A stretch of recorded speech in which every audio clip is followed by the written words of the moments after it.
রাশিয়ার সঙ্গে চলমান যুদ্ধে নতুন করে আরেকটি বড় ধাক্কা খেল ইউক্রেন। যুক্তরাষ্ট্র নির্মিত একটি F-16 যুদ্ধবিমান রুশ হামলা ঠেকাতে গিয়ে হারিয়েছে দেশটির বিমান বাহিনী।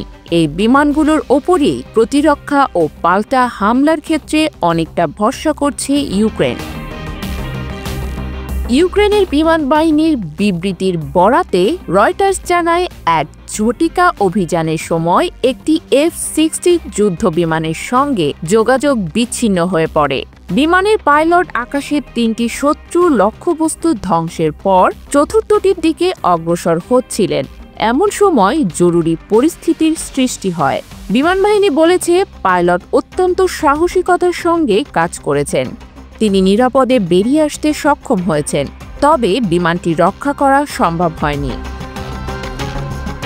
এই নিয়ে পশ্চিমা মিত্রদের সরবরাহ করা অন্তত 3টি F-16 যুদ্ধবিমান রাশিয়ার হামলায় ধ্বংস হল। যদিও ইউক্রেন সরকার এখনও জানায়নি ঠিক কতটি F-16 পেয়েছে তারা। ঘটনাটি তদন্তে এরই মধ্যে একটি কমিশন গঠন করেছে ইউক্রেনের প্রতিরক্ষা বাহিনী।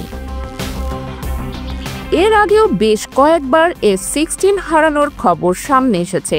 2024 সালের আগস্টে এক রুশ ক্ষেপণাস্ত্র হামলায় একটি F-16 বিধ্বস্ত হয়, প্রাণ হারান পাইলট। এবছরের এপ্রিলেও রাশিয়া দাবি করে তারা একটি F-16 ভূপাতিত করেছে। যদিও ইউক্রেন সেই দাবি সরাসরি নিশ্চিত না করলেও সেদিন কমব্যাট মিশনে এক পাইলট নিহত হন বলে জানায় তারা।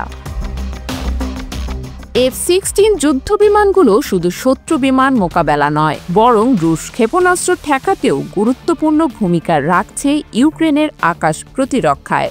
তাই একের পর এক বিমান হারানো নিঃসন্দেহে কিয়েভের জন্য বড় ধরনের চ্যালেঞ্জ হয়ে দাঁড়াচ্ছে।